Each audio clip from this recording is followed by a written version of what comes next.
Pia, good morning. All set na nga ang Taguig National High School para sa eleksyon 2025. Bubuksan ng botohan ngayong alas 5 ng madaling araw para sa senior citizens, PWDs at pregnant women. May hakbang ang paaralan para bukod sa mas mapabilis ay maging maaliwalas ang pagboto ng mga kapuso nating early voters. Ready na para sa eleksyon ngayong taon ang National High School na ito sa Taguig, na isa sa mga lungsod na may pinakamaraming botante sa bansa. Ang ating mga teachers ay physically, mentally, emotionally, and spiritually ready lahat. We have 39 clustered precincts. Ang ating electoral board ay 117 teachers, plus yung kaming DESO, mga DepEd supervisor officer, we have 8 DESO, and we have also 39 electoral board support staff.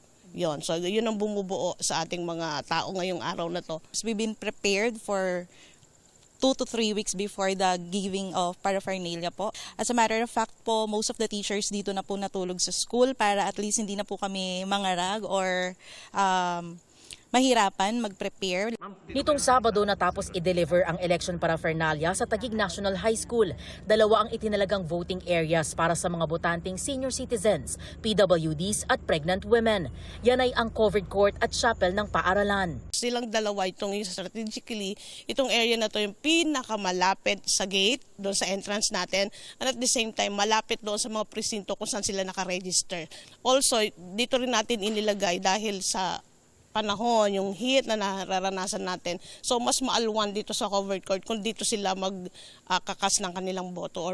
Taguig ang naging ika-6 na vote-rich city o ang syudad na may pinakamaraming botante sa bansa, kasunod ng paglipat ng 10 EMBO barangays mula sa Makati City. Mahigit doble ang itinaas ng bilang ng mga botante sa Taguig mula sa mahigit 449,000 noong 2022 na ngayon ay mahigit 680,000. Lumobo rin ng 38% ang populasyon ng Taguig matapos ang pag-transfer ng 10 EMBO barangays na ngayon ay nasa mahigit 1.2 million.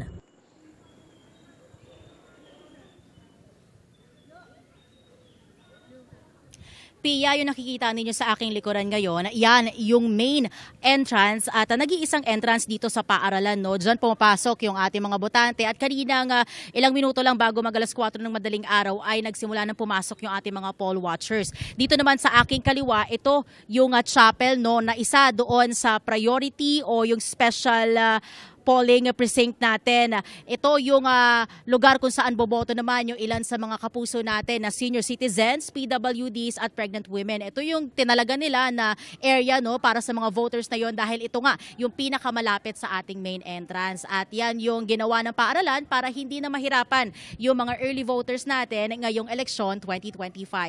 Mula po dito sa Taguig City, ako po si EJ Gomez ng GMA Integrated News sa Dapat Totoo para sa eleksyon 2025. EJ, hihintayin ba ang alas 5 in punto para buksan ang gate at papasukin yung mga maagang boboto para doon na lang sila pumila at maghintay sa loob? O talagang pwede na silang pumasok ng bago mag alas 5 para doon na maghintay?